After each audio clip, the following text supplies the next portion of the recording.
Punjabi national TV ਦੇ programme ਵਿਚਾਰ ਚਰਚਾ 'ਚ ਦਰਸ਼ਕਾਂ ਦਾ ਸਵਾਗਤ ਕਰਦੇ ਹਾਂ। ਅੱਜ ਦੇ ਪ੍ਰੋਗਰਾਮ ਜਿਹੜੇ ਮੁੱਦੇ ਵਿਚਾਰਨੇ ਨੇ ਉਹਨਾਂ ਦੇ ਵਿੱਚ ਸਥਾਨਕ ਚੋਣਾਂ 'ਚ ਹਿੰਸਕ ਝੜਪਾਂ, ਸਿਆਸੀ ਬਿਆਨਬਾਜ਼ੀ, ਮਹਾਂ ਪੰਚਾਇਤਾਂ ਦਾ ਸਿਲਸਿਲਾ ਲਗਾਤਾਰ ਜਾਰੀ, ਟੂਲ ਕਿਟ ਵਿੱਚ ਨਵਾਂ ਕੀ ਹੋਇਆ। ਇਸ ਦੇ ਨਾਲ ਹੋਰ ਵੀ ਕਈ ਮੁੱਦੇ ਵਿਚਾਰਾਂਗੇ, ਪਰ ਆਪਣੇ ਮਾਹਿਰ ਮਹਿਮਾਨ ਦਾ ਪਹਿਲਾਂ ਸਵਾਗਤ ਕਰ ਲਈਏ। ਅਵਤਾਰ ਸਿੰਘ ਸ਼ੇਰਗਿੱਲ ਜੀ, ਤੁਹਾਡਾ ਅੱਜ ਦੇ ਪ੍ਰੋਗਰਾਮ 'ਚ ਬਹੁਤ-ਬਹੁਤ ਸਵਾਗਤ। ਧੰਨਵਾਦ ਜੀ। ਤੇ ਗੱਲ ਕਰੀਏ ਸਥਾਨਕ ਚੋਣਾਂ ਦੀ। ਕੱਲ ਵੋਟਿੰਗ ਹੋ ਗਈ ਹੈ, ਹਿੰਸਕ ਝੜਪਾਂ ਹੋ ਗਈਆਂ ਨੇ। ਨਤੀਜਿਆਂ ਦਾ ਐਲਾਨ ਤਾਂ ਚਲੋ 17 ਤਰੀਕ ਤੱਕ ਹੈ ਸਾਨੂੰ, ਪਰ ਕੱਲ ਦੀਆਂ ਛੋਟੀਆਂ ਚੋਣਾਂ ਤੇ ਵੱਡੀ ਹਿੰਸਾ ਵਾਲਾ ਮਾਮਲਾ ਕਿਵੇਂ ਬਣ ਗਿਆ ਸਾਰਾ? ਸਭ ਤੋਂ ਪਹਿਲਾਂ ਤਾਂ ਮੈਂ ਇਸ ਗੱਲ ਨੂੰ ਕਹਾਂਗਾ ਕਿ ਇਹਦੇ ਵਿੱਚ ਪੋਲਿੰਗ ਜਿਹੜੀ ਬਹੁਤ ਜ਼ਿਆਦਾ ਹੋਈ ਆ। 70% ਤੋਂ ਵੀ ਵੱਧ ਪੋਲਿੰਗ ਹੋਈ ਆ ਜੀ। ਇਹ ਵੀ ਆਪਣੇ ਆਪ 'ਚ ਇੱਕ ਹੈ ਕਿ ਲੋਕਤੰਤਰ ਨੂੰ ਲੋਕ ਕਿੰਨਾ ਪਸੰਦ ਕਰਕੇ ਵੋਟਾਂ ਪਾਉਂਦੇ ਆ। ਉਹਦੇ ਨਾਲ ਨਾਲ ਜੇ ਆਪਾਂ ਦੇਖੀਏ ਤਾਂ ਸਭ ਤੋਂ ਵੱਧ ਪੋਲਿੰਗ ਜਿਹੜੀ ਆ ਉਹ ਪੰਜਾਬ ਦੇ ਮਾਨਸਾ ਜ਼ਿਲ੍ਹੇ 'ਚ ਹੋਈ ਆ, ਜਿਹੜਾ ਕਿ ਇੱਕ ਕਿਸਮ ਨਾਲ ਆਪਾਂ ਪਛੜਿਆ ਹੋਇਆ ਜ਼ਿਲ੍ਹਾ ਵੀ ਕਹਿ ਸਕਦੇ ਪੰਜਾਬ ਦਾ। ਤੇ ਸਭ ਤੋਂ ਘੱਟ ਪੋਲਿੰਗ ਹੋਈ ਆ ਉਹ ਮੋਹਾਲੀ ਦੇ ਵਿੱਚ ਹੋਈ ਆ, ਜਿਹੜਾ ਕਿ ਬਹੁਤ ਹਾਈ ਟੈਕ ਆ। ਔਰ ਉੱਥੇ ਜਿਹੜੀਆਂ ਸਥਾਨਕ ਚੋਣਾਂ ਦੇ ਵਿੱਚ ਬਹੁਤ ਘੱਟ ਐ, 60% ਤੱਕ ਪੋਲਿੰਗ ਹੋਣ ਦੀ ਖਬਰ ਆ। ਜਿਹੜੀਆਂ ਆਪਾਂ ਹਿੰਸਕ ਝੜਪਾਂ ਦੀ ਗੱਲ ਕਰਦੇ ਹਾਂ, ਉਹ ਆਪਾਂ ਨੂੰ ਫੋਟੋਆਂ ਰਾਹੀਂ, ਵੀਡੀਓ ਰਾਹੀਂ, ਉਹ ਸੋਸ਼ਲ ਮੀਡੀਆ ਤੇ ਜੋ ਕੁਝ ਦੇਖਣ ਨੂੰ ਮਿਲਿਆ, ਉਹ ਇੱਕ ਕਿਸਮ ਦਾ ਲੋਕਤੰਤਰ ਦਾ ਘਾਣ ਕਹਿ ਲਓ, ਗੁੰਡਾਗਰਦੀ ਦਾ ਨੰਗਾ ਨਾਚ ਕਹਿ ਲਓ। ਉਹ ਸਾਰਾ ਕੁਝ ਹੋਇਆ ਜੋ ਕੁਝ ਹੁਣ ਤੱਕ ਆਪਾਂ ਨੂੰ ਰਿਪੋਰਟਿੰਗ ਮਿਲਦੀ ਰਹੀ ਆ।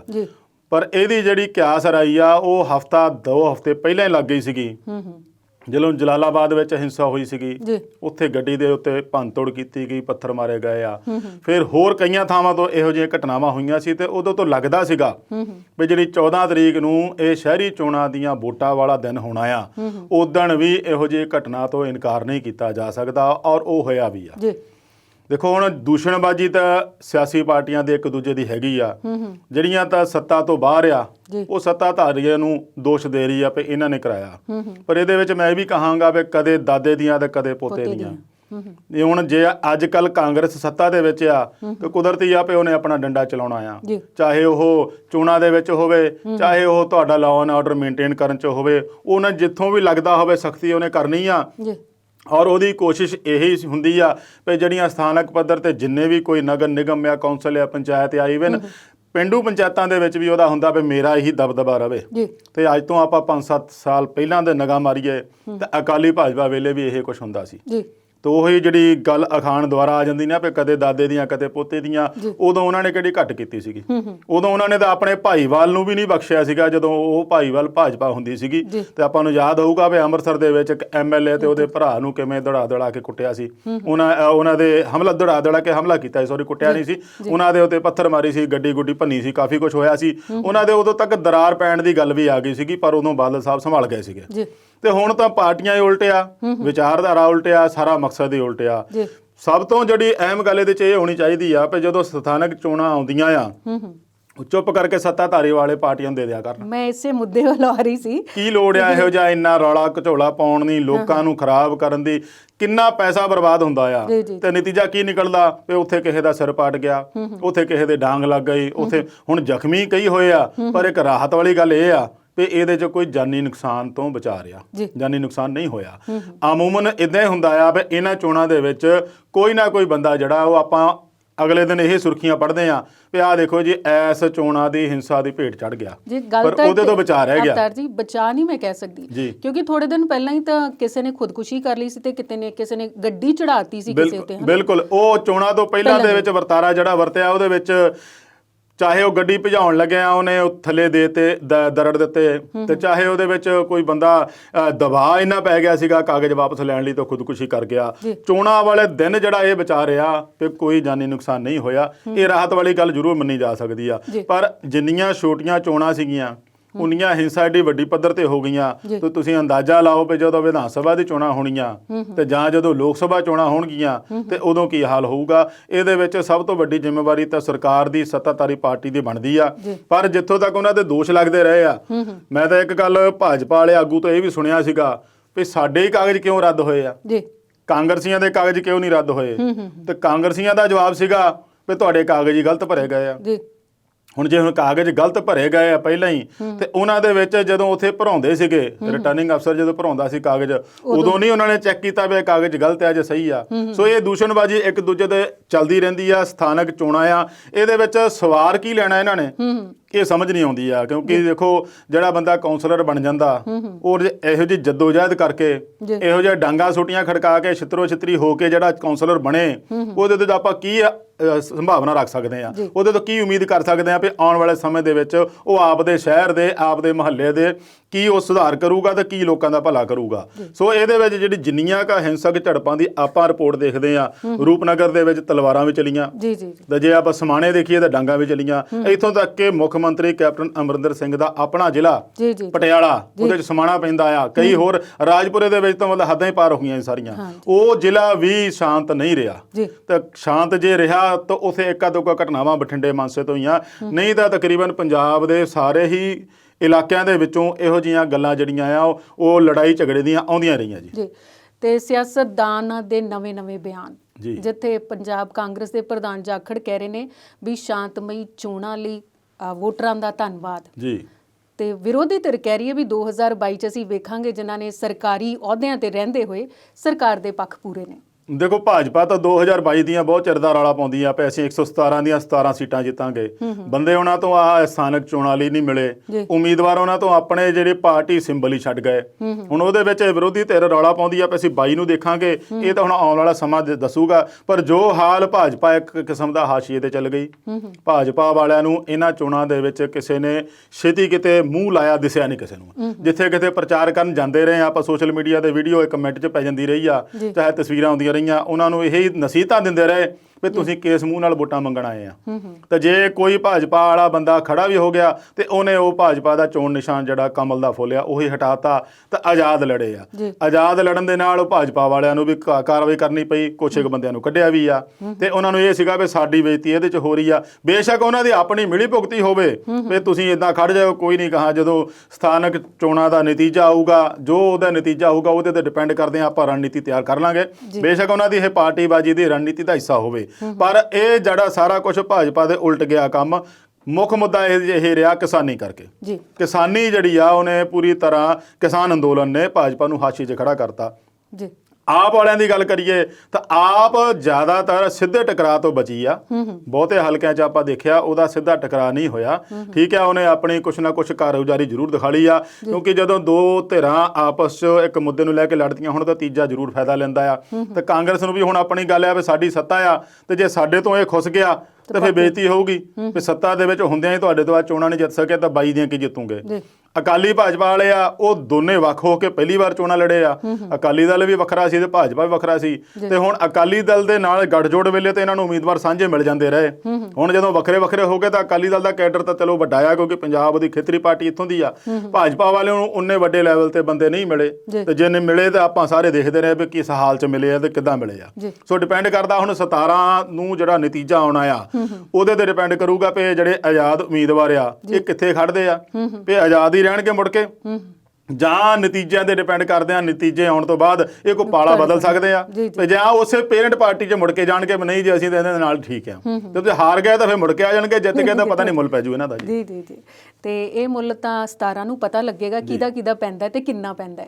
ਤੇ ਗੱਲ ਆਪਾਂ ਚੋਣਾਂ ਤੋਂ ਬਾਅਦ ਕਿਸਾਨੀ ਘੋਲ ਵੱਲ ਆਈਏ ਤੇ ਮਹਾ ਪੰਚਾਇਤਾਂ ਦਾ ਸਿਲਸਿਲਾ ਜਾਰੀ ਹੈ। ਕੱਲ ਵੈਸੇ ਕਿਸਾਨ ਅੰਦੋਲਨ ਦੌਰਾਨ ਪੁਲਵਾਮਾ ਦੇ ਸ਼ਹੀਦਾਂ ਨੂੰ ਸ਼ਰਧਾਂਜਲੀ ਦਿੱਤੀ ਗਈ, ਕੈਂਡਲ ਮਾਰਚ ਕੀਤੇ ਗਏ। ਅਗਲੀ ਰਣਨੀਤੀ ਵੀ ਹੈ ਉਹਨਾਂ ਦੀ, ਪਰ ਇੱਕ ਮਹਾ ਪੰਚਾਇਤਾਂ ਜਿਹੜੀਆਂ ਹੋ ਰਹੀਆਂ ਨੇ ਇਹ ਸਰਕਾਰ ਤੇ ਕੋਈ ਪ੍ਰਭਾਵ ਪਾਉਣਗੀਆਂ ਜਾਂ ਨਹੀਂ?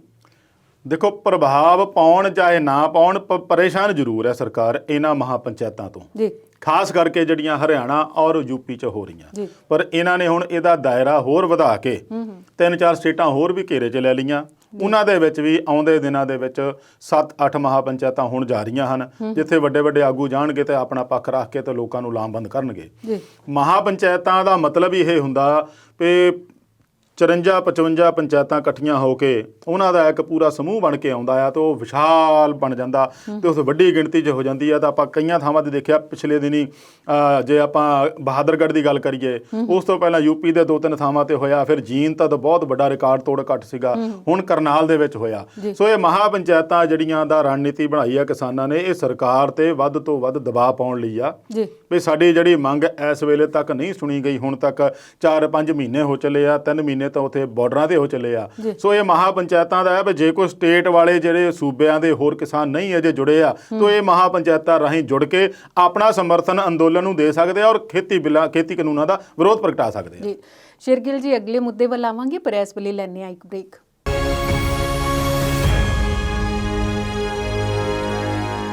ਬ੍ਰੇਕ ਤੋਂ ਬਾਅਦ ਵਿਚਾਰ ਚਰਚਾ ਪ੍ਰੋਗਰਾਮ 'ਚ ਵੱਧਦੇ ਆ ਅਗਲੇ ਮੁੱਦੇ ਵੱਲ।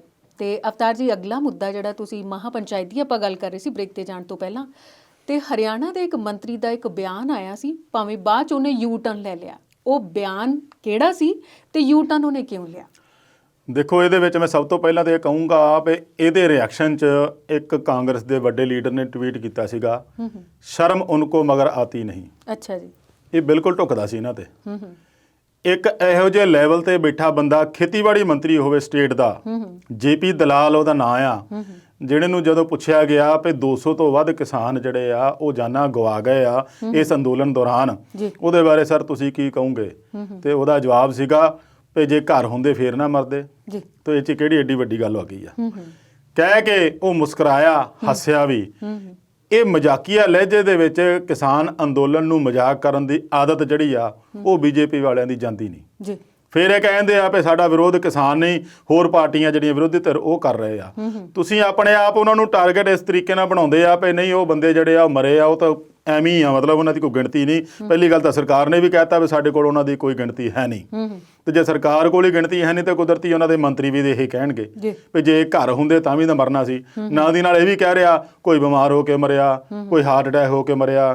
ਦੇਖੋ, ਖੇਤੀ ਮੰਤਰੀ ਹੋਵੇ ਤੇ ਉਹਦੀ ਅਸੰਵੇਦਨਸ਼ੀਲਤਾ ਇਸ ਹੱਦ ਤੱਕ ਹੋਵੇ ਤਾਂ ਫਿਰ ਉਹ ਜਿਹੜਾ ਉਹਨੇ ਟਵੀਟ ਕੀਤਾ ਨਾ, ਸ਼ਰਮ ਉਨਕੋ ਮਗਰ ਆਤੀ ਨਹੀਂ, ਉਹ ਗੱਲ ਬਿਲਕੁਲ ਢੁੱਕਦੀ ਇਹਨਾਂ ਤੇ। ਉਹ ਕਿਹਨੇ ਟਵੀਟ ਕੀਤਾ ਸੀ ਉਹ ਵੀ ਦੱਸ ਦਿੰਦਾ, ਰਣਦੀਪ ਸੂਰਜੇਵਾਲਾ ਪਲੱਸ ਦੀਪਿੰਦਰ ਹੁੱਡਾ।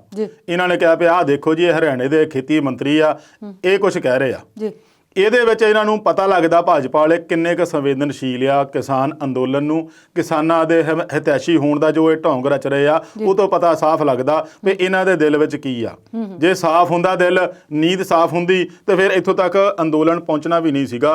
ਪਹਿਲੇ ਦਿਨ ਤੋਂ ਹੀ ਇਹਨਾਂ ਨੇ ਉਹਨੂੰ ਤਾਰ ਪੀੜੋ ਕਰਨ ਨੂੰ, ਉਹਨਾਂ ਨੂੰ ਬਦਨਾਮ ਕਰਨ ਲਈ, ਹੁਣ ਉਹਨਾਂ ਦੀ ਮੌਤ ਤੇ ਵੀ ਮਜ਼ਾਕ ਕਰਨ ਨੂੰ ਤੁਰ ਪਏ ਆ ਇਹੋ ਜਿਹੇ ਮੰਤਰੀਆਂ ਦੇ ਨਾਲ। ਜਦੋਂ ਕਿ ਉਹ ਤੁਹਾਡੀ ਗੱਲ ਮੈਂ ਦੁਬਾਰਾ ਕਹੂੰਗਾ ਵੀ ਉਹਨਾਂ ਨੇ ਯੂ ਟਰਨ ਲੈ ਲਿਆ। ਵੀ ਇਹ ਅਕਸਰ ਹੁੰਦਾ ਜੀ, ਸਿਆਸੀ ਬੰਦੇ ਜਦੋਂ ਕੁਝ ਬੋਲ ਜਾਂਦੇ ਨਾ, ਜਦੋਂ ਉਹਦਾ ਬਵਾਲ ਮੱਚ ਜਾਂਦਾ, ਵਿਰੋਧ ਇਸ ਪੱਧਰ ਤੇ ਹੋਣ ਲੱਗ ਪੈਂਦਾ, ਫਿਰ ਉਹ ਫਟਾਫਟ ਆਉਂਦੇ ਆ ਜੀ ਦੁਬਾਰਾ ਉੱਥੇ ਲਾਈਵ ਹੋ ਕੇ ਕਹਿੰਦੇ ਨਹੀਂ ਜੀ ਹਮਾਰਾ ਬਿਆਨ ਤਾਂ ਤੋੜ ਮਰੋੜ ਕੇ ਪੇਸ਼ ਕੀਤਾ ਗਿਆ। ਕਿਹਨੇ ਤੋੜ ਮਰੋੜਨਾ ਸੀਗਾ? ਤੁਹਾਡੇ ਆਪਣੇ ਆਡੀਓ ਆਵਾਜ਼ ਆ, ਵੀਡੀਓ ਆਵਾਜ਼ ਆ, ਸਾਰਾ ਕੁਝ ਸਾਹਮਣੇ ਲਾਈਵ ਦਿਸਣ ਡਿਆ। ਤੋੜਨਾ ਮਰੋੜਨਾ ਕਿਹਨੇ ਆ? ਤੋੜਨਾ ਮਰੋੜਨਾ ਗੱਲ ਤਾਂ ਲਿਖਤੀ 'ਚ ਆ ਜਾਂਦੀ ਹੈ ਵੀ ਜੇ ਕਿਸੇ ਅਖਬਾਰ ਨੇ ਛਾਪਿਆ ਹੋਵੇ ਵੀ ਹਾਂ ਵੀ ਇਹਦਾ ਪੱਖ ਛਾਪਤਾ, ਮੇਰਾ ਯੂ ਟਰਨ ਲਿਆ ਨਹੀਂ ਛਾਪਿਆ, ਉਹ ਗੱਲ ਮੰਨ ਸਕਦੇ ਆ। ਤੁਸੀਂ ਉਸੇ ਲਾਈਵ ਨੂੰ ਲੈ ਕੇ ਕਹਵੇ ਤੋੜ ਮਰੋੜ ਕੇ ਪੇਸ਼ ਕੀਤਾ, ਮੁੜ ਕੇ ਉਸੇ ਲਾਈਵ ਨੂੰ ਲੈ ਕੇ ਕਹਵੇ ਨਹੀਂ ਜੀ ਜੇ ਕਿਸੇ ਦੀ ਭਾਵਨਾ ਨੂੰ ਸੱਟ ਵੱਜੀ ਹੋਵੇ ਤਾਂ ਮੈਂ ਮਾਫੀ ਮੰਗਦਾ। ਤੇ ਇਹ ਤੋਂ ਸਮਝ ਲੱਗਦੀ ਆ ਵੀ ਇਹ ਬੰਦੇ ਕਿਸਾਨਾਂ ਨੂੰ ਲੈ ਕੇ ਕਿੰਨੇ ਸੰਵੇਦਨਸ਼ੀਲ ਆ। ਕਿਸਾਨਾਂ ਦੇ ਉੱਤੇ ਹਾਲੇ ਤੱਕ ਇਹ ਸਿਆਸੀ ਰੋਟੀਆਂ ਹੀ ਸੇਕਣਾ ਚਾਹੁੰਦੇ ਆ, ਜੋ ਹੁਣ ਵੀ ਜਾਰੀ ਆ। ਇਦਾਂ ਦੇ ਬਿਆਨ ਦੇਣੇ ਇਹਨਾਂ ਨੂੰ ਸ਼ੋਭਦੇ ਨਹੀਂ ਹੈਗੇ ਆ। ਜਿਨ੍ਹਾਂ ਦੇ ਬੰਦੇ, ਜਿਨ੍ਹਾਂ ਦੇ ਨੌਜਵਾਨ ਪੁੱਤ, ਜਿਨ੍ਹਾਂ ਦੇ ਨੌਜਵਾਨ ਹਸਬੈਂਡ ਕਹਿ ਦਈਏ, ਜਿਨ੍ਹਾਂ ਦੀਆਂ ਜਨਾਨੀਆਂ ਘਰ ਬੈਠੀਆਂ ਔਰ ਉਹ ਵਿਚਾਰੇ ਅੰਦੋਲਨ 'ਚ ਇਹੋ ਜਿਹੇ ਆਪਣੇ ਜਾਨਾਂ ਗਵਾ ਗਏ, ਇਹ ਉਹਨਾਂ ਦੇ ਘਰਦਿਆਂ ਨੂੰ ਪੁੱਛ ਕੇ ਦੇਖੋ ਵੀ ਕਿਸ ਭਾਅ ਵਿਕਦੀ ਆ। ਤੁਸੀਂ ਉੱਥੇ ਬੈਠੇ ਤਾਂ ਮਜ਼ਾਕ ਨਾ ਕਹਿਤਾ ਵੀ ਫਿਰ ਕੀ ਹੋ ਗਿਆ? ਉਹ ਫਿਰ ਕੀ ਹੋ ਗਿਆ ਦੀ ਜਦੋਂ ਨਾ ਆਪਣੇ ਤੇ ਪੈਂਦੀ ਆ ਫਿਰ ਪਤਾ ਲੱਗਦਾ। ਕਿਸੇ ਨੂੰ ਚਾਹ ਥੋੜੀ ਸੀ ਵੀ ਉੱਥੇ ਜਾ ਕੇ ਮਰੇ। ਜੇ ਕਿਸੇ ਨੂੰ ਕਹੀਏ ਆਪਾਂ ਘਰ ਵੀ ਮਰ ਸਕਦਾ ਸੀਗਾ ਤੇ ਉਹ ਕਿਸੇ ਗਿਣਤੀ 'ਚ ਥੋੜੀ ਆਉਣਾ ਸੀ। ਉਹ ਤਾਂ ਉੱਥੇ ਗਿਆ ਨੂੰ, ਘਰ-ਬਾਰ ਛੱਡ ਕੇ ਗਿਆ ਨੂੰ, ਪਤਾ ਨਹੀਂ ਕਿਹੜੇ ਹਾਲਾਤ 'ਚ ਗਿਆ, ਕਿਹੜੇ ਉਹਦੇ ਮਨ 'ਚ ਟੈਨਸ਼ਨ ਸੀ, ਕੀ ਉਹ ਭਾਵਨਾ ਲੈ ਕੇ ਗਿਆ ਸੀਗਾ, ਕੀ ਉਹਨੂੰ ਪਿਛਲਾ ਫਿਕਰ ਸੀਗਾ ਜਿਹੜਾ ਉਹ ਆਪਣੇ ਆਪ 'ਚ ਇਹੋ ਜਿਹਾ ਅਟੈਕ ਹੋ ਗਿਆ ਉਹਦਾ, ਜਦ ਦਿਮਾਗ ਦੀ ਨਾੜੀ ਫਟ ਗਈ। ਇਹ ਕੋਈ ਸੰਵੇਦਨਸ਼ੀਲ ਵਾਲੀ ਗੱਲ ਨਹੀਂ ਹੈਗੀ ਇਹਨਾਂ ਦੀ।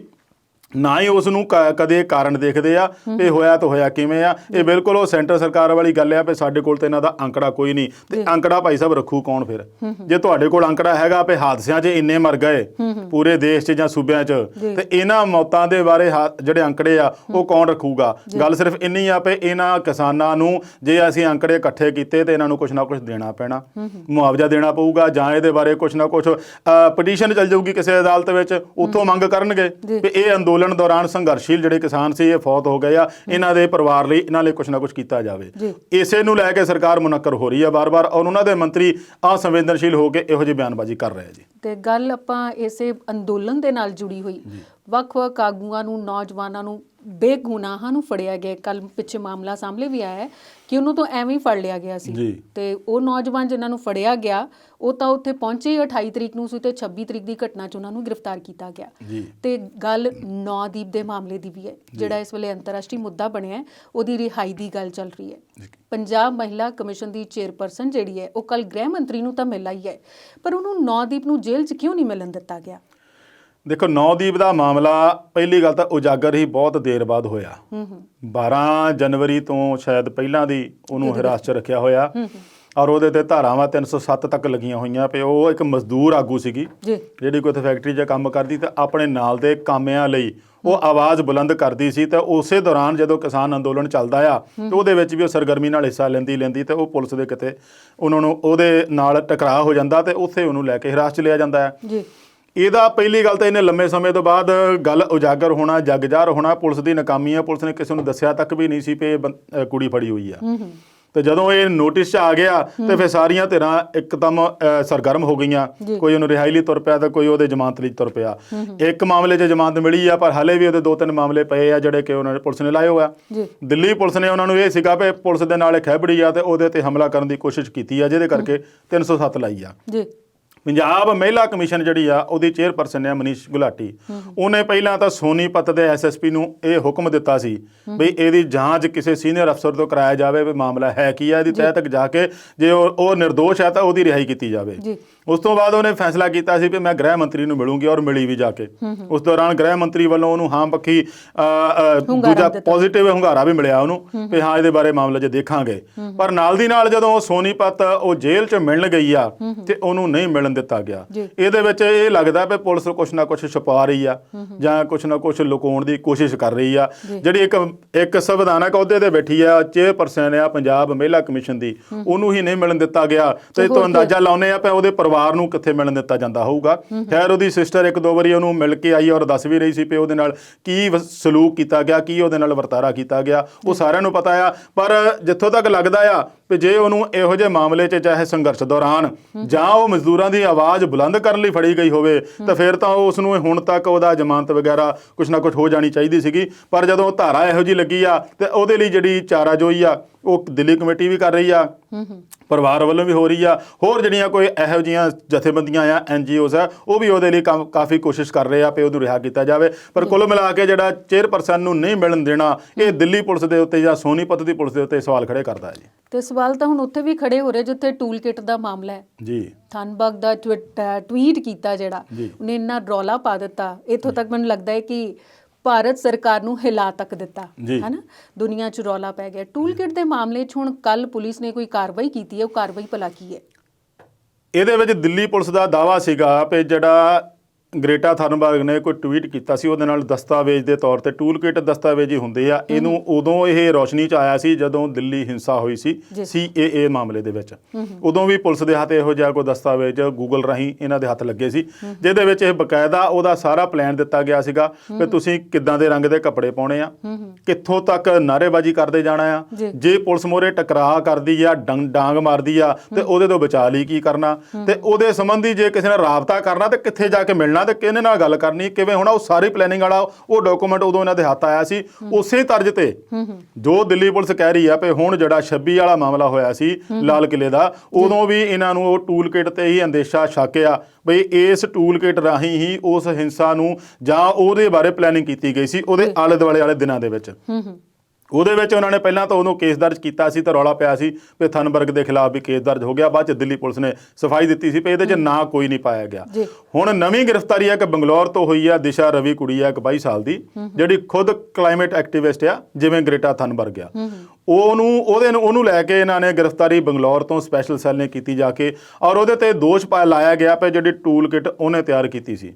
ਪਰ ਜਿਹੜੀ ਖਬਰਾਂ ਮੀਡੀਆ ਦੇ ਰੂਪ ਵਿੱਚ ਬਾਹਰ ਆਈਆਂ ਆ ਉਹ ਇਹ ਆ ਵੀ ਉਸ ਕੁੜੀ ਨੇ ਜੱਜ ਨੂੰ ਕਿਹਾ ਵੀ ਹਾਂ ਮੈਂ ਸਿਰਫ 2 ਲਾਈਨਾਂ ਐਡਿਟ ਕੀਤੀਆਂ ਸੀ, ਉਹ ਵੀ ਫਰਵਰੀ ਦੀ 3 ਤਰੀਕ ਨੂੰ। ਅੱਛਾ ਜੀ। 26 ਔਰ ਫਰਵਰੀ ਦੀ 3 ਤਰੀਕ ਦਾ ਕਾਫੀ ਅੰਤਰ, 8-9 ਦਿਨ ਦਾ ਫਰਕ ਪੈ ਜਾਂਦਾ ਵੀ 3 ਤਰੀਕ ਨੂੰ ਮੈਂ 2 ਲਾਈਨਾਂ ਐਡਿਟ ਜ਼ਰੂਰ ਕੀਤੀਆਂ ਸੀ। ਮੈਂ ਕਿਸਾਨਾਂ ਦਾ ਸਮਰਥਨ ਕਰਨਾ ਚਾਹੁੰਦੀ ਸੀ, ਜਿਹਨੂੰ ਲੈ ਕੇ ਮੇਰੇ ਮਨ ਵਿੱਚ ਕਿਸਾਨਾਂ ਪ੍ਰਤੀ ਪਿਆਰ ਸੀਗਾ, ਹਮਾਇਤ ਸੀਗੀ, ਉਹਨੂੰ ਲੈ ਕੇ ਮੈਂ 2 ਲਾਈਨਾਂ ਜ਼ਰੂਰ ਐਡਿਟ ਕੀਤੀਆਂ ਸੀ। ਪਰ ਦਿੱਲੀ ਪੁਲਿਸ ਦਾ ਦਾਅਵਾ ਆਇਆ ਕਿ ਉਹ ਪੂਰੀ ਦੀ ਪੂਰੀ ਟੂਲ ਕਿੱਟ ਜਿਹੜਾ ਦਸਤਾਵੇਜ਼ ਆ ਉਹ ਇਸ ਕੁੜੀ ਨੇ ਹੀ ਤਿਆਰ ਕੀਤਾ ਸੀ। ਉਹਦੇ ਸੰਬੰਧ 'ਚ 5 ਦਿਨ ਦਾ ਰਿਮਾਂਡ ਲਿਆ ਆ। ਹੁਣ ਉਸਦੇ ਪੁੱਛਗਿੱਛ ਦੇ ਆਧਾਰ ਤੇ 2 ਹੋਰਾਂ ਲਈ ਇਹਨਾਂ ਨੇ ਇੱਕ ਗ੍ਰਿਫਤਾਰੀ ਵਾਰੰਟ ਜਾਰੀ ਕੀਤੇ ਆ, ਜਿਨ੍ਹਾਂ 'ਚ ਇੱਕ ਨਿਕਿਤਾ ਜੈਕਬ ਆ ਤੇ ਇੱਕ ਜਣਾ ਹੋਰ ਆ। ਪਰ ਮੂਲ ਰੂਪ ਵਿੱਚ ਇਹਨਾਂ ਦਾ ਜਿਹੜਾ ਦਾਅਵਾ ਆ ਦਿੱਲੀ ਪੁਲਿਸ ਦਾ, ਉਹ ਖਾਲਿਸਤਾਨੀ ਗਰੁੱਪ ਆ, ਪੋਇਟਿਕ ਫਾਊਂਡੇਸ਼ਨ ਆ ਕੋਈ ਬਾਹਰੋਂ ਚੱਲਦੀ, ਉਹਨਾਂ ਦੇ ਉੱਤੇ ਇਹਨਾਂ ਦਾ ਸ਼ੱਕ ਆ ਵੀ ਉਹ ਉੱਥੋਂ ਤਿਆਰ ਹੋਈ ਹੈ ਸਾਰੀ ਇਹ ਦਸਤਾਵੇਜ਼, ਟੂਲ ਕਿਟ ਉੱਥੋਂ ਤਿਆਰ ਹੋਇਆ ਆ, ਸਾਰੀ ਪਲੈਨਿੰਗ ਉੱਥੋਂ ਬਣੀ ਆ। ਉਹਨਾਂ ਨੇ ਕਹਾ ਇਹਨੂੰ ਪਾ ਕੇ ਤੇ ਜਿਹੜੇ ਉਹਨਾਂ ਦੇ ਸੰਪਰਕ ਵਿੱਚ ਸੀਗੇ ਉਹਨਾਂ ਨੂੰ ਇਹਦਾ ਫੈਲਾਅ ਕਰਨ ਲਈ, ਉਹਨੂੰ ਗਾਹਾਂ ਤੇ ਗਾਹਾਂ ਸ਼ੇਅਰ ਕਰਨ ਲਈ ਦੱਸਿਆ ਗਿਆ ਸੀ। ਉਹਦੇ ਵਿੱਚ ਦਿਸ਼ਾ ਰਵੀ ਤੇ ਵੀ ਸੀਗਾ ਵੀ ਇਹਨੇ ਵੀ ਗਾਹਾਂ ਸ਼ੇਅਰ ਕੀਤੇ ਆ। ਹੁਣ ਜਿਹੜੇ ਦੋਵਾਂ ਤੇ ਜਿਹੜੇ ਵਾਰੰਟ ਜਾਰੀ ਕੀਤੇ ਆ ਉਹਨਾਂ ਦਾ ਵੀ ਇਹ ਦਿੱਲੀ ਪੁਲਿਸ ਦਾ ਉਹਨਾਂ ਤੇ ਵੀ ਦੋਸ਼ ਆ ਵੀ ਇਹ ਉਹਨਾਂ ਦੇ ਸੰਪਰਕ 'ਚ ਸੀਗੇ, ਇਹਨਾਂ ਨੇ ਇਸ ਨੂੰ ਵੱਧ ਤੋਂ ਵੱਧ ਸ਼ੇਅਰ ਕਰਨ ਦੇ ਵਿੱਚ ਆਪਣਾ ਯੋਗਦਾਨ ਪਾਇਆ। ਸੋ ਹੁਣ ਆਉਂਦੇ ਦਿਨਾਂ ਦੇ ਵਿੱਚ ਦਿੱਲੀ ਪੁਲਿਸ ਹੋਰ ਕੀ ਖੁਲਾਸੇ ਕਰਦੀ ਆ, ਜਾਂ ਪੁੱਛਗਿੱਛ ਦੌਰਾਨ ਦਿਸ਼ਾ ਰਵੀ ਕੀ ਕੁਛ ਇਹਨਾਂ ਨੂੰ ਹੋਰ ਦੱਸਦੀ ਆ, ਕੀ ਨਹੀਂ ਦੱਸਦੀ ਆ, ਇਹ ਆਉਣ ਵਾਲੇ ਦਿਨਾਂ 'ਚ ਪਤਾ ਲੱਗੂਗਾ। ਪਰ ਕੁੱਲ ਮਿਲਾ ਕੇ ਜਿਹੜਾ ਦਿੱਲੀ ਪੁਲਿਸ ਦਾ ਦਾਅਵਾ ਟੂਲ ਕਿਟ ਵਾਲਾ ਆ ਉਹ ਹਜੇ ਤੱਕ ਦਸਤਾਵੇਜ਼ੀ ਤੌਰ ਤੇ ਬਾਹਰ ਮੇਰੇ ਖਿਆਲ ਨਹੀਂ ਅਜੇ ਇਹਨਾਂ ਨੇ ਸ਼ੋਅ ਕੀਤਾ ਵੀ ਹੈ ਕੀ ਸੀ, ਕਿਉਂਕਿ ਉਹ ਥਨਬਰਗ ਉਹਨਾਂ ਨੇ ਇੱਕ ਵਾਰੀ ਡਿਲੀਟ ਕਰਤਾ ਸੀਗਾ, ਦੁਬਾਰਾ ਉਹਨੂੰ ਅਪਡੇਟ ਕਰਕੇ ਪਾਇਆ ਸੀਗਾ। ਸੋ ਇਹ ਖੁਲਾਸੇ ਦਿੱਲੀ ਪੁਲਿਸ ਵੱਲੋਂ ਆਉਂਦੇ ਦਿਨਾਂ 'ਚ ਜਾਰੀ ਰਹਿਣਗੇ ਜੀ। ਅਵਤਾਰ ਜੀ, ਇਸ ਖੁਲਾਸੇ ਤੋਂ ਬਾਅਦ ਆਪਾਂ ਸਿਆਸਤਦਾਨਾਂ ਦੇ ਨਵੇਂ ਬਿਆਨ ਇਸ ਬਾਰੇ ਕੀ ਨੇ ਉਹਦਾ ਜਵਾਬ ਲਵਾਂਗੇ ਤੁਹਾਡੇ ਕੋਲੋਂ, ਪਰ ਇਸ ਵੇਲੇ ਲੈਣੇ ਆ ਬ੍ਰੇਕ।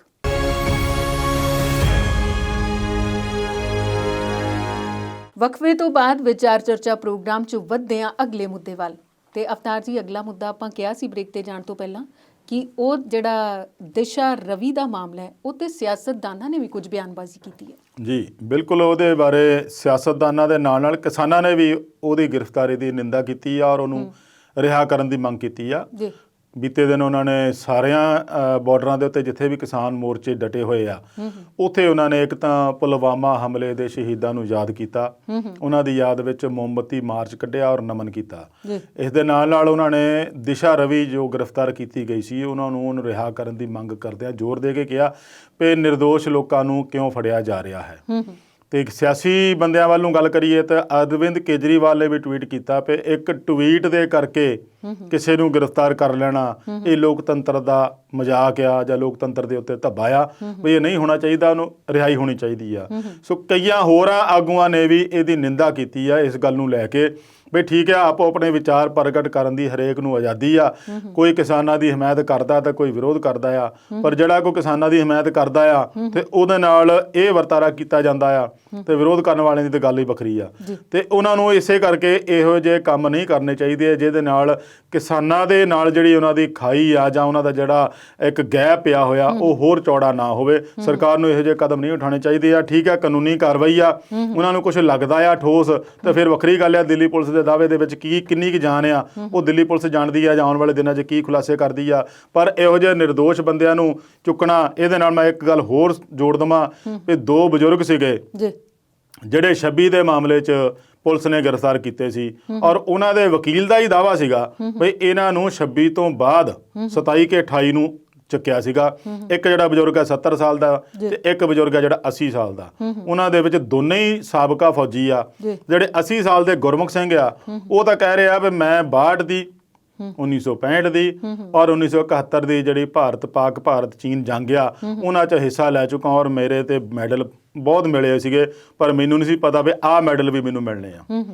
ਔਰ ਇੱਥੋਂ ਤੱਕ ਕਿ ਉਹਨਾਂ ਨੇ ਦੋਸ਼ ਲਾਇਆ ਵੀ ਜਿਨ੍ਹਾਂ ਪੁਲਿਸ ਵਾਲਿਆਂ ਨੂੰ ਅਸੀਂ 2-2 ਸਮੇਂ ਲੰਗਰ ਛਕਾਉਂਦੇ ਰਹੇ ਉਹਨਾਂ ਹੀ ਪੁਲਿਸ ਵਾਲਿਆਂ ਨੂੰ ਸਾਨੂੰ ਹੱਦੋਂ ਵੱਧ ਜ਼ਲੀਲ ਕੀਤਾ ਜੀ, ਤੇ ਨਮਕ ਹਰਾਮ ਕਰ ਦਿੱਤਾ। ਪੂਰੀ ਤਰ੍ਹਾਂ ਨਮਕ ਹਰਾਮੀ ਵਾਲੀ ਹੀ ਗੱਲ ਹੈ ਇੱਥੇ।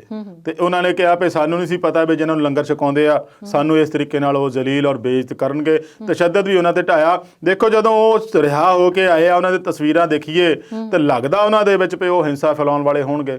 ਚਿੱਟੀਆਂ ਦਾੜੀਆਂ ਵਿਚਾਰੇ ਦੀਆਂ, ਮੇਰੇ ਖਿਆਲ ਕਈਆਂ ਦੋਨਾਂ ਦੇ ਵਿੱਚੋਂ ਸ਼ਾਇਦ ਅੱਖਾਂ ਦੀ ਨਿਗਾਹ ਵੀ ਕਮਜ਼ੋਰ ਹੋਊਗੀ, ਕਿਉਂ ਇਸ ਉਮਰ ਦੇ ਜਾ ਕੇ ਫਰਕ ਪੈ ਹੀ ਜਾਂਦਾ ਹੁੰਦਾ।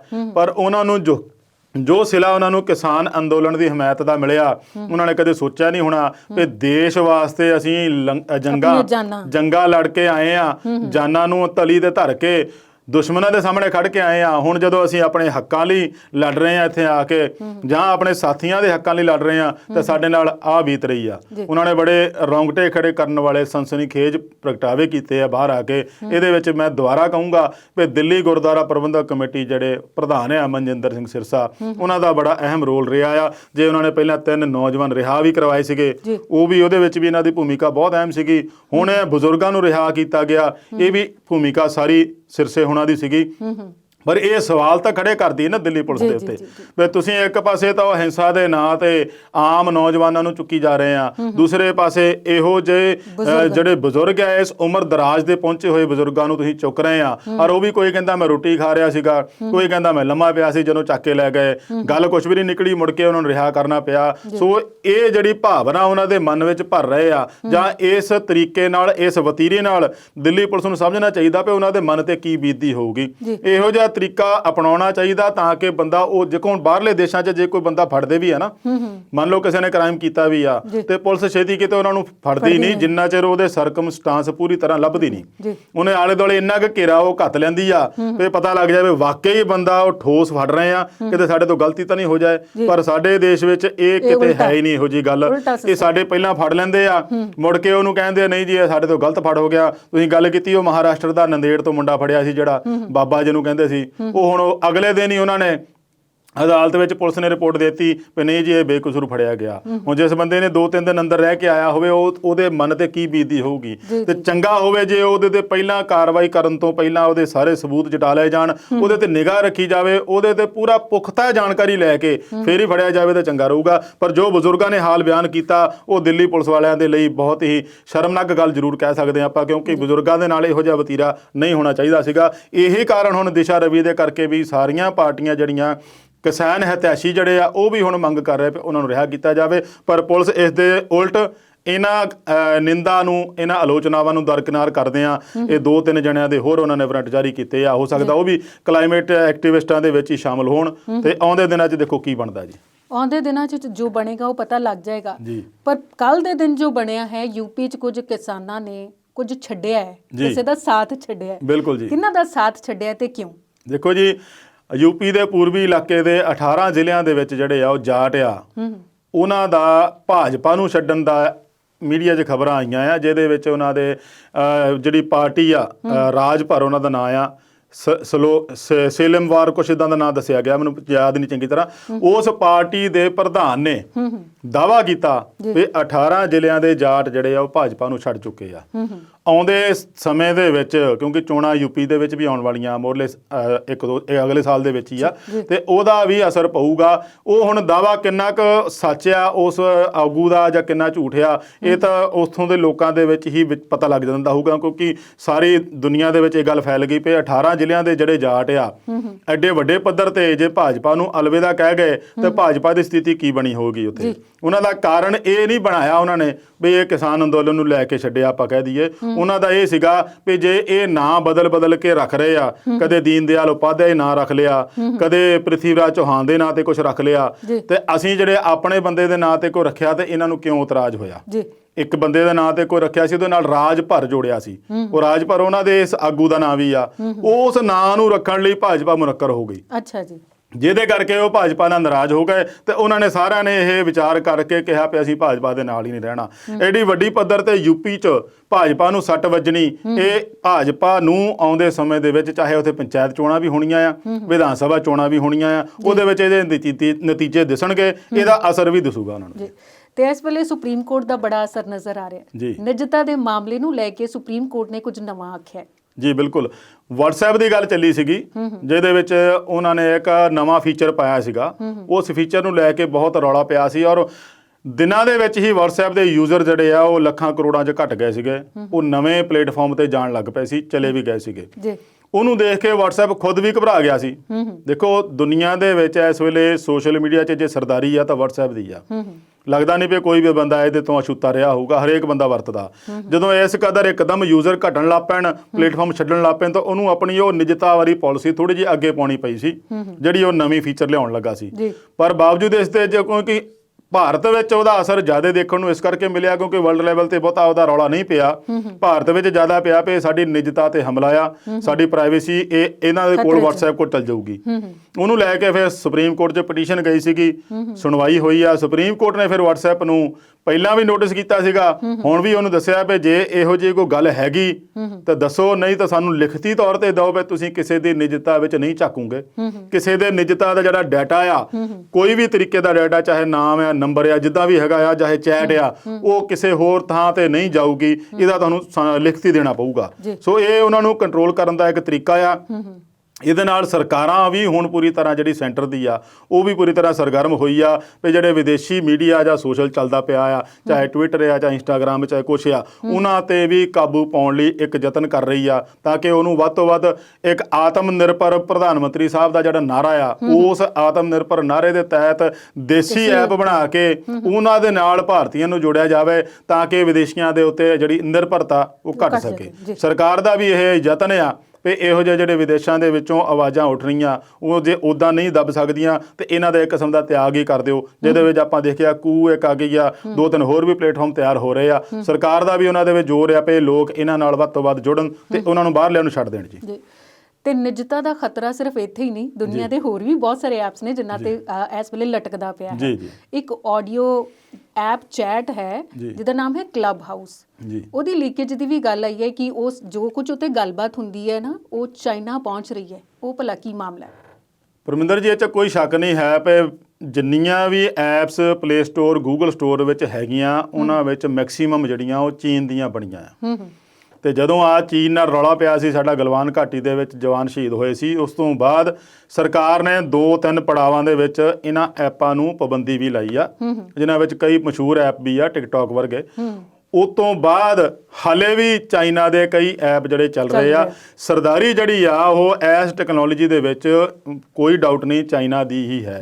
ਕਲੱਬ ਹਾਊਸ ਵੀ ਚਾਈਨਾ ਦਾ ਬਣਾਇਆ ਲੱਗਦਾ, ਤਾਂ ਜਿਹੜਾ ਕੂ ਜਿਹੜਾ ਸੀ, ਜਿਸ ਤੋਂ ਪਹਿਲਾਂ ਰੌਲਾ ਪਿਆ ਸੀ ਵੀ ਇਹਨੂੰ ਵੀ ਹੈਂਡਲ ਕਰਨ ਵਾਲੇ ਚਾਈਨਾ ਵਾਲੇ ਹੀ ਆ, ਪਰ ਉਸ ਤੋਂ ਬਾਅਦ ਉਹ ਕਲੀਅਰ ਕੀਤਾ ਗਿਆ ਸੀ ਵੀ ਨਹੀਂ, ਇਹਦੇ ਵਿੱਚ ਚਾਈਨਾ ਦਾ ਹੱਥ ਨਹੀਂ ਹੈ। ਹੁਣ ਜਿਹੜਾ ਕਲੱਬ ਹਾਊਸ ਆ ਉਹ ਟੋਟਲੀ ਚਾਈਨਾ ਦਾ ਆ, ਅਮਰੀਕਾ ਤੋਂ ਆਪਰੇਟ ਹੋਇਆ ਆ। ਜਦੋਂ ਉਹ ਸਾਰੇ ਆਪਰੇਟ ਜਾਊਗਾ ਤੇ ਕੁਦਰਤੀ ਆ ਵੀ ਚਾਈਨਾ ਵਾਲੇ ਉਹਦਾ ਯੂਜ਼ ਤਾਂ ਕਰਨਗੇ ਹੀ, ਚਾਈਨਾ ਕੋਲ ਡਾਟਾ ਜਾਊਗਾ ਹੀ। ਉਹਨੂੰ ਲੈ ਕੇ ਵੀ ਸੰਸ਼ੇ ਪੈਦਾ ਹੋ ਰਿਹਾ ਵੀ ਜੇ ਆਪਾਂ ਪਾਬੰਦੀਆਂ ਲਾਉਣੀਆਂ ਤਾਂ ਵੀ ਸਾਰਿਆਂ ਨੂੰ ਲਾਉਣੀਆਂ ਚਾਹੀਦੀਆਂ। ਜੇ ਇਸ ਕਦਰ ਤੇ ਕੋਈ ਨਾ ਕੋਈ ਐਪ ਆ ਗਈ ਤਾਂ ਨਿਜਤਾ ਨੂੰ ਆਪਣੇ ਆਪ ਨੁਕਸਾਨ ਹੋਊਗਾ, ਨਿਜਤਾ ਰਹਿਣੀ ਨਹੀਂ, ਉਹ ਸਾਰਿਆਂ ਦੇ ਕੋਲ ਫੈਲ ਜਾਣੀ ਹੈ ਜੀ। ਤੇ ਸ਼ੇਰਗਿੱਲ ਜੀ, ਅਗਲੇ ਮੁੱਦੇ ਤੇ ਵਿਚਾਰ ਕਰਾਂਗੇ ਤੁਹਾਡੇ ਨਾਲ, ਪਰ ਇਸ ਵੇਲੇ ਲੈਣੇ ਆ ਇੱਕ ਬ੍ਰੇਕ।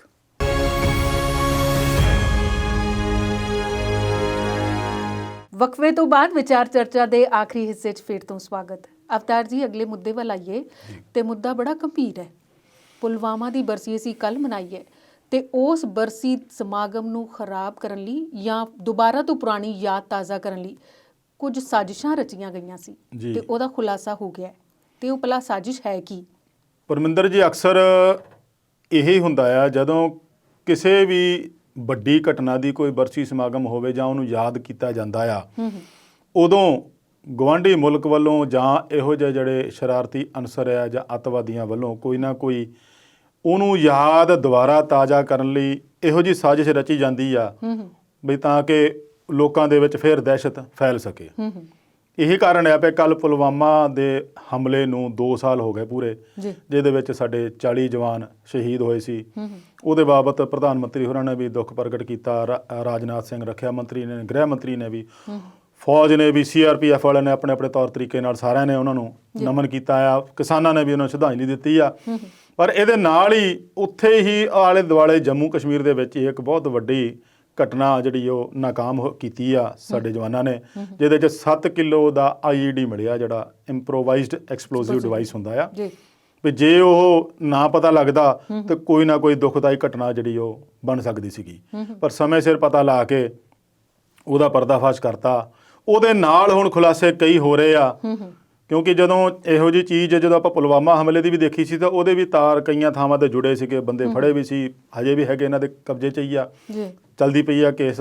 ਤੇ ਇਸੇ ਤਰ੍ਹਾਂ ਜਿਹੜਾ 7 ਕਿਲੋ ਦਾ IED ਮਿਲਿਆ ਆ, ਇਹਦੇ ਵਿੱਚ ਵੀ ਉਹਨਾਂ ਨੇ ਕਲੂ ਜਿਹੜੀਆਂ ਹੌਲੀ ਹੌਲੀ, ਕਿਉਂਕਿ ਨੈਸ਼ਨਲ ਏਜੰਸੀ ਜਿਹੜੀ ਆ NIA ਆ, ਉਹਦੇ ਰਾਹੀਂ ਹੀ ਇਹਨਾਂ ਨੇ ਜਾਂਚ ਕਰਾਉਣਗੇ। ਹਲੇ ਦਿੱਤਾ ਨਹੀਂ ਹੈ ਮਾਮਲਾ, ਸ਼ਾਇਦ ਦੇਣਾ ਤਾਂ ਉਹਨਾਂ ਨੂੰ ਪੈਣਾ, ਕਿਉਂਕਿ ਇਹੋ ਜਿਹੇ ਪੱਧਰ ਦੇ ਜਿਹੜੇ ਮਸਲੇ ਆ ਜਿਹੜੇ ਉਹ NIA ਕੋਲ ਹੀ ਜਾਂਦੇ ਆ। ਕੁਦਰਤੀ ਆ ਸਰਕਾਰ ਉਹਨਾਂ ਤੋਂ ਹੀ ਕਰਾਉਂਦੀ ਆ, ਔਰ ਉਹ ਕੰਪੀਟੈਂਟ ਵੀ ਆ ਇਸ ਕੰਮ ਨੂੰ ਲੈ ਕੇ। ਤੇ ਉਹਨਾਂ ਨੇ ਉਸ ਮਾਮਲੇ ਨੂੰ ਲੈ ਕੇ ਕੁਛ ਨਾ ਕੁਛ ਖੁਲਾਸੇ ਹੋਏ ਆ। ਕਿਸੇ ਦੇ ਕੋਈ ਸਟੂਡੈਂਟਾਂ ਦੇ ਨਾਂ ਆਏ ਆ, ਕੋਈ ਤਾਰ ਕਿਤੇ ਜੁੜੇ ਹੋਣੇ ਆ, ਕੋਈ ਕਿਤੇ ਜੁੜੇ ਹੋਣੇ, ਕਿਉਂਕਿ ਸਾਜ਼ਿਸ਼ ਨੂੰ ਦੇਖੋ ਇੱਕ ਬੰਦਾ ਤਾਂ ਨਹੀਂ ਨਾ ਅੰਜਾਮ ਦੇ ਸਕਦਾ, ਉਹਦੇ ਵਿੱਚ ਕਈ ਜੁੜੇ ਹੁੰਦੇ ਆ ਜਿਨ੍ਹਾਂ ਦਾ ਪਰਦਾਫਾਸ਼ ਹੋਣਾ ਜ਼ਰੂਰੀ ਆ। ਜਿਹੜੇ ਦੇਸ਼ ਵਿਰੋਧੀ ਅਨਸਰ ਇਹੋ ਜਿਹੇ ਆ, ਇਹਨਾਂ ਦਾ ਪਤਾ ਲੱਗਣਾ ਚਾਹੀਦਾ ਲੋਕਾਂ ਨੂੰ ਵੀ ਇਹੋ ਜਿਹੀਆਂ ਸਾਜ਼ਿਸ਼ਾਂ ਕਿਉਂ ਰਚਦੇ ਆ। ਗੁਆਂਢੀ ਮੁਲਕ ਤੇ ਤਾਂ ਹਮੇਸ਼ਾ ਨਿਗਾਹ ਹੁੰਦੀ ਆ, ਪਰ ਉਹਨਾਂ ਦਾ ਵੀ ਹਮੇਸ਼ਾ ਇਹ ਕਹਿ ਕੇ ਮੁੱਕਰ ਜਾਣਾ ਵੀ ਸਾਡਾ ਇਹਦੇ 'ਚ ਹੱਥ ਹੈ ਨਹੀਂ, ਮੁੜ ਕੇ ਹੌਲੀ ਹੌਲੀ ਨੰਗਾ ਆਪੇ ਹੋ ਜਾਣਾ। ਜਦੋਂ ਈਰਾਨ ਵਰਗੇ ਆ ਕੇ ਹਮਲਾ ਕਰ ਜਾਂਦੇ ਤੇ ਉਹਨਾਂ ਦੇ ਕੋਲੋਂ ਕਬਜ਼ੇ 'ਚੋਂ ਆਪਣੇ ਛੁਡਾ ਲੈ ਜਾਂਦੇ ਬੰਦੇ, ਤੇ ਉਦੋਂ ਫਿਰ ਸਾਰਿਆਂ ਨੂੰ ਸ਼ਰੇਆਮ ਪਤਾ ਲੱਗ ਜਾਂਦਾ ਵੀ ਇੱਧਰੋਂ ਹੀ ਕਾਰਵਾਈਆਂ ਹੋ ਰਹੀਆਂ। ਉੱਦਾਂ ਬਿਆਨਬਾਜ਼ੀ ਉਹਨਾਂ ਦੀ ਇਹੀ ਰਹਿੰਦੀ ਹੈ ਵੀ ਅਸੀਂ ਆਪਣੀ ਜ਼ਮੀਨ ਤੋਂ ਅੱਤਵਾਦ ਨਹੀਂ ਫੈਲਣ ਦਿਆਂਗੇ, ਬਲਕਿ ਫੈਲ ਫੁੱਲ ਉੱਥੇ ਰਿਹਾ ਪੂਰੀ ਤਰ੍ਹਾਂ ਜੀ। ਤੇ ਗੱਲ ਹੁਣ ਇਸ ਮੁੱਦੇ ਤੋਂ ਹਟ ਕੇ ਇੱਕ ਹੋਰ ਮੁੱਦੇ ਵੱਲ ਆਈਏ ਤੇ ਡੋਨਾਲਡ ਟਰੰਪ ਦਾ ਜਿਹੜਾ ਨਾਮ ਹੈ ਉਹ ਬੜਾ ਚਰਚਾ 'ਚ ਰਿਹਾ। ਮਹਾਦੋਸ਼ ਚੱਲਣ ਦੀ ਗੱਲ ਹੋ ਰਹੀ ਸੀ, ਪਰ ਉਹ ਬਰੀ ਹੋ ਗਏ। ਇਹ ਸਾਰਾ ਮਾਮਲਾ ਥੋੜਾ ਸਮਝਾ ਦਿਓ ਤਾਂ। ਦੇਖੋ, ਉੱਥੇ ਬਹੁਮਤ ਹੁੰਦਾ ਆ, 2/3 ਬਹੁਮਤ ਚਾਹੀਦਾ ਹੁੰਦਾ ਵੀ ਕਿਸੇ ਵੀ ਰਾਸ਼ਟਰਪਤੀ ਨੂੰ ਮਹਾਦੋਸ਼ ਲਾਉਣ ਲਈ। ਉਹ ਸੈਨੇਟ ਜਿਹੜੇ ਆ ਪਹਿਲੇ ਅਟੈਂਪਟ 'ਚ ਤਾਂ ਉਹਨਾਂ ਨੇ ਪਾਸ ਕਰਾ ਲਿਆ ਸੀਗਾ, ਪਰ ਪਹਿਲੇ ਅਟੈਂਪਟ 'ਚ ਵਿੱਚ ਉਹਨਾਂ ਨੂੰ 10 ਜਿਹੜੇ ਮੈਂਬਰ ਸੀਗੇ ਉਹ ਡੋਨਾਲਡ ਟਰੰਪ ਦੀ ਪਾਰਟੀ ਦੇ ਸੀਗੇ ਜਿਨ੍ਹਾਂ ਨੇ ਇਹਦਾ ਸਮਰਥਨ ਕਰਤਾ ਸੀਗਾ। ਪਰ ਉਸ ਤੋਂ ਅਗਲੇ ਅਟੈਂਪਟ ਦੇ ਵਿੱਚ ਜਦੋਂ ਉਹ ਉਹਨਾਂ ਨੇ ਸਮਰਥਨ ਨਹੀਂ ਦਿੱਤਾ ਤਾਂ ਇਹਨਾਂ ਦੇ ਕੁਝ ਮੈਂਬਰ ਘਟ ਗਏ। 57 ਮੈਂਬਰ ਰਹਿ ਗਏ 100 ਦੇ ਵਿੱਚੋਂ, ਚਾਹੀਦੇ 67 ਸੀਗੇ। ਉਹ ਪੂਰੀ ਗਿਣਤੀ ਨਹੀਂ ਕਰ ਸਕੇ, ਜਿਸ ਕਰਕੇ ਉਹ ਬਰੀ ਹੋ ਗਿਆ। ਸਵਾਲ ਇਹ ਨਹੀਂ ਹੁੰਦਾ ਵੀ ਉਹ ਬਰੀ ਹੋ ਗਿਆ ਜਾਂ ਉਹ 'ਤੇ ਮਹਾਦੋਸ਼ ਲੱਗਣਾ। ਸਵਾਲ ਇਹ ਆ ਵੀ ਅਮਰੀਕਾ ਦੇ ਇਤਿਹਾਸ ਵਿੱਚ ਪਹਿਲੀ ਵਾਰੀ ਹੋਣਾ ਸੀਗਾ ਕਿਸੇ ਸਾਬਕਾ ਰਾਸ਼ਟਰਪਤੀ ਦੇ ਉੱਤੇ ਮਹਾਦੋਸ਼ ਲੱਗਿਆ। ਜੇ ਪਾਸ ਹੋ ਜਾਂਦਾ ਤੇ ਇਹਦੇ ਨਾਲ ਰਾਸ਼ਟਰਪਤੀ ਜਿਹੜੇ ਹੁਣ ਦੇ ਆ ਜੋ ਬਾਈਡਨ, ਉਹਨਾਂ ਨੇ ਕਿਹਾ ਵੀ ਬੜੀ ਉਹ ਜਿਹੜੀ ਲੋਕਤੰਤਰ ਆ ਬੜਾ ਲਚਕਦਾਰ ਆ, ਇਹਦੇ ਵਿੱਚ ਕੁਝ ਵੀ ਹੋ ਸਕਦਾ ਆ। ਉਹਦੇ ਨਾਲ ਨਾਲ ਜਿਹੜੇ ਵਕੀਲ ਜਿਨ੍ਹਾਂ ਨੇ ਮਹਾਦੋਸ਼ ਦੀ ਇਹ ਪ੍ਰਕਿਰਿਆ ਆਰੰਭੀ ਸੀ, ਉਹਨਾਂ ਦਾ ਵੀ ਇਹ ਕਹਿਣਾ ਸੀਗਾ ਵੀ ਜੇ ਇਹ ਮਹਾਦੋਸ਼ ਲੱਗ ਜਾਂਦਾ ਤੇ ਆਉਣ ਵਾਲੇ ਸਮੇਂ ਦੇ ਵਿੱਚ ਹਰੇਕ ਬੰਦਾ ਕੋਈ ਨਾ ਕੋਈ ਗਲਤੀ ਤਾਂ ਕਰਦਾ ਹੀ ਰਹਿੰਦਾ, ਚਾਹੇ ਉਹ ਟਰੰਪ ਨੇ ਕਰਤੀ ਹੋਵੇ ਜਾਂ ਆਉਣ ਵਾਲੇ ਸਮੇਂ 'ਚ ਹੋਰ ਵੀ ਕਿਸੇ ਰਾਸ਼ਟਰਪਤੀ ਤੋਂ ਹੋਊਗੀ, ਤਾਂ ਫਿਰ ਉਹਨਾਂ ਲਈ ਰਾਹ ਖੁੱਲ੍ਹ ਜਾਊਗਾ ਤੇ ਆਉਣ ਵਾਲੇ ਸਮੇਂ 'ਚ ਰਿਪਬਲਿਕਨ ਜਿਹੜੇ ਆ ਉਹ ਵੀ ਇਹੋ ਜਿਹੀ ਕਾਰਵਾਈ ਨੂੰ ਅੰਜਾਮ ਦੇ ਸਕਦੇ ਆ। ਉਹਨਾਂ ਦਾ ਬਰੀ ਹੋ ਗਏ। ਜਿਹੜੀ ਕੈਪੀਟਲ ਹਿੰਸਾ ਸੀਗੀ, ਕੈਪੀਟਲ ਹਿੱਲ ਦੇ ਵਿੱਚ ਸੰਸਦ ਦੇ ਵਿੱਚ ਹਿੰਸਾ ਸੀ, ਉਹਦੇ ਵਿੱਚ ਉਹਨਾਂ ਦੇ ਇਹ ਦੋਸ਼ ਲੱਗਾ ਸੀਗਾ ਵੀ ਇਹਨਾਂ ਨੇ ਹੀ ਲੋਕਾਂ ਨੂੰ ਭੜਕਾ ਕੇ ਉਧਰ ਨੂੰ ਤੋਰਿਆ ਸੀਗਾ। ਜਿਹੜੀ ਕਿ ਆਪਾਂ ਜੇ ਕਹੀਏ ਤਾਂ 26 ਜਨਵਰੀ ਵਾਲੇ ਦਿਨ ਲਾਲ ਕਿਲ੍ਹੇ ਵਾਲੀ ਹਿੰਸਾ ਦੇ ਮਾਮਲੇ 'ਚ ਐਂ ਸੀਗਾ ਵੀ ਕਿਸੇ ਨੇ ਭੜਕਾ ਕੇ ਉਧਰ ਨੂੰ ਡਾਈਵਰਟ ਕਰਤਾ। ਸੋ ਟਰੰਪ ਨੇ ਵੀ ਉਦੋਂ ਜਦੋਂ ਇਹ ਕੰਮ ਹੋਇਆ ਉਦੋਂ ਸਾਰਿਆਂ ਨੇ ਵੀਡੀਓ ਦੇਖੀ ਆ ਵੀ ਉਹ ਕਿਸ ਤਰੀਕੇ ਨਾਲ ਲੋਕਾਂ ਨੂੰ ਉਕਸਾ ਰਿਹਾ, ਲੋਕਾਂ ਨੂੰ ਭੜਕਾ ਰਿਹਾ ਵੀ ਆਪਾਂ ਸੰਸਦ ਵੱਲ ਨੂੰ ਜਾਣਾ ਆ। ਜਿਹਦੇ ਦ੍ਰਿਸ਼, ਜਿਹਦੀਆਂ ਜੋ ਤਸਵੀਰਾਂ ਦੇਖੀਆਂ, ਉਹ ਲੋਕਤੰਤਰ ਦੇ ਉੱਪਰ ਧੱਬਾ ਸੀ। ਔਰ ਦੁਨੀਆ ਦਾ ਸਭ ਤੋਂ ਵੱਡਾ ਲੋਕਤੰਤਰ ਅਮਰੀਕਾ ਹੀ ਕਹਾਉਂਦਾ ਆ, ਤੇ ਜੋ ਕੁਛ ਉੱਥੇ ਲੋਕਤੰਤਰ ਦਾ ਘਾਣ ਹੋਇਆ ਸੀ ਉਹ ਸਾਰਿਆਂ ਸਾਹਮਣੇ ਸੀ। ਉਸੇ ਨੂੰ ਲੈ ਕੇ ਮਹਾਦੋਸ਼ ਲੱਗਣਾ ਸੀ, ਪਰ ਫਿਲਹਾਲ ਬਰੀ ਹੋ ਗਿਆ। ਪਰ ਨਾਲ ਦੀ ਨਾਲ ਉਹ ਇਹ ਵੀ ਕਹਿ ਰਿਹਾ ਵੀ ਮੇਰੀ ਤਾਂ ਹੁਣ ਜਿਹੜੀ ਆ ਜੀਵਨ ਦੀ ਸ਼ੁਰੂਆਤ ਹੁਣ ਹੋਈ ਆ, ਹੁਣ ਦੇਖਿਓ ਮੈਂ ਆਉਂਦੇ ਸਮੇਂ 'ਚ ਕੀ ਰੰਗ ਦਿਖਾਉਂਦਾ ਹੈ। ਤੇ ਇਸ ਵੇਲੇ ਕਰੋਨਾ ਵੀ ਆਪਣੇ ਰੰਗ ਦੁਬਾਰਾ ਤੋਂ ਕਿਹੜੇ ਇਲਾਕੇ 'ਚ ਦਿਖਾ ਰਿਹਾ, ਉਹਦੇ ਬਾਰੇ ਦੱਸੋ। ਜੀ ਬਿਲਕੁਲ, ਕਾਫੀ ਰਾਹਤ ਵਾਲੀ ਗੱਲ ਸੀ। ਪਿਛਲੇ ਕੁਝ ਦਿਨਾਂ ਤੋਂ ਕਰੋਨਾ ਦੇ ਕੇਸ ਘਟ ਗਏ ਸੀਗੇ, ਪਰ ਹੁਣ ਫਿਰ ਮਹਾਰਾਸ਼ਟਰ ਦੇ ਵਿੱਚ ਇੱਕੋ ਸਮੇਂ 4000 ਤੋਂ ਵੱਧ ਕੇਸ ਆਏ ਆ, ਜਿਹਦੇ ਨਾਲ ਬੰਬੇ ਦੇ ਵਿੱਚ ਇਕੱਲੇ ਸ਼ਹਿਰ ਦੇ ਵਿੱਚ ਹੀ 600 ਕੇਸ ਆ। ਸੋ ਇਹ ਕਿਤੇ ਨਾ ਕਿਤੇ ਦੁਬਾਰਾ ਸਟ੍ਰੇਨ ਉੱਠਣ ਦੀ ਗੱਲ ਕਹਿ ਲਈਏ ਜਾਂ ਨਵੀਂ ਲਹਿਰ ਵਾਲੀ ਕਹਿ ਰਹੀ ਹੈ, ਪਰ ਇਹਦੇ 'ਚ ਸਾਵਧਾਨੀ ਜਿੰਨੀ ਵਰਤੀ ਜਾਵੇ ਉਨੀ ਹੀ ਘਟਿਆ। ਬਾਹਰਲੇ ਮੁਲਕਾਂ ਦੇ ਵਿੱਚ ਵੀ ਦੇਖਿਆ ਜਾਵੇ ਤਾਂ ਨਿਊਜ਼ੀਲੈਂਡ ਦੇ ਵਿੱਚ ਜਿਹੜਾ ਮੇਨ ਸ਼ਹਿਰ ਹੈ ਉਹਨਾਂ ਦਾ ਆਕਲੈਂਡ ਆ, ਉੱਥੇ ਵੀ 3 ਦਿਨ ਦਾ ਲੋਕਡਾਊਨ ਲਾਤਾ ਗਿਆ ਆ, ਕਿਉਂਕਿ ਉਹਨਾਂ ਨੂੰ ਨਵੇਂ ਸਟ੍ਰੇਨ ਦੇ ਕੁਝ ਕੇਸ ਮਿਲੇ ਆ। ਤੇ ਇਧਰ ਆਪਾਂ ਪੰਜਾਬ ਵਾਲੇ ਪਾਸੇ ਦੇਖੀਏ ਤਾਂ ਹਾਲੇ ਕਾਫੀ ਰਾਹਤ ਵਾਲੀ ਗੱਲ ਆ। ਮੌਤਾਂ ਦੀ ਗਿਣਤੀ ਵੀ ਕਾਫੀ ਘੱਟ ਆ ਤੇ ਕੇਸ ਆਉਣ ਦੀ ਗਿਣਤੀ ਵੀ ਘੱਟ ਆ। ਦਿੱਲੀ ਜਿਹੜਾ ਆ ਦੂਜੀ ਔਰ ਤੀਜੀ ਲਹਿਰ ਦੇ ਵਿੱਚ ਬਿਲਕੁਲ ਚਪੇਟ 'ਚ ਆ ਗਿਆ ਸੀਗਾ। ਉੱਥੇ ਵੀ ਹੁਣ ਜਿਹੜੀ ਆ ਪੋਜ਼ਿਟਿਵਿਟੀ ਰੇਟ ਆ ਉਹ ਬਿਲਕੁਲ 0 ਪੁਆਇੰਟ ਕੁਛ ਰਹਿ ਗਈ ਆ, ਤੇ ਜੇ ਨੈਗੇਟਿਵਿਟੀ ਰੇਟ ਜਿਹੜੀ ਆ 96 ਪੁਆਇੰਟ ਤੋਂ ਕਹਾਂ ਕਿੰਨੀ ਵੱਧ ਗਈ ਆ। ਤੇ ਮੌਤਾਂ ਦੀ ਗਿਣਤੀ ਕਦੇ ਸਮਾਂ ਸੀ ਜਦੋਂ ਥੋੜੇ 2-3 ਮਹੀਨੇ ਪਹਿਲਾਂ ਉਹ 1000 ਤੋਂ ਉੱਤੇ ਚੱਲ ਜਾਂਦੀਆਂ ਸੀ ਮੌਤਾਂ, ਹੁਣ ਉਹ ਘਟ ਕੇ ਮਸਾਂ 10 ਤੱਕ ਰਹਿ ਗਈਆਂ। ਕੁੱਲ ਮਿਲਾ ਕੇ ਕਰੋਨਾ ਦੀ ਸਥਿਤੀ ਦੇਸ਼ ਵਿੱਚ ਤਾਂ ਹਾਲ ਦੀ ਘੜੀ ਰਾਹਤ ਵਾਲੀ ਆ, ਇਹਦਾ ਅਸਰ ਆਪਾਂ ਕਹਿ ਦਈਏ ਵੀ ਟੀਕੇ ਦਾ ਵੀ ਅਸਰ ਆ, ਟੀਕੇ ਲੱਗ ਰਹੇ ਆ, ਘੱਟੋ ਘੱਟ ਕਰੋੜ ਤੱਕ ਦੀ ਗਿਣਤੀ ਪਹੁੰਚ ਚੁੱਕੀ ਆ ਟੀਕੇ ਲੱਗਣ ਦੀ।